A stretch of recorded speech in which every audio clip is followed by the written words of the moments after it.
பாடுறமே ஏன் பாடுற எதுக்கு பாடுற அப்படின்னு ஏதாவது கேட்கிறீங்களா? எல்லாம் என் நெஞ்சுக்குள்ள இருக்கிற ஆசையை உங்ககிட்ட சொல்லலாம்.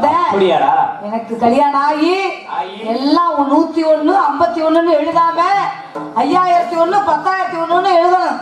அப்பதான் பஞ்சமத்தை கட்டுவாங்க, வசதியா இருக்கும். எப்படி மாசி மாசத்துல வீடு பால் காய்ச்சிருவீங்க? எல்லாம் உங்களை வச்சுட்டேன்.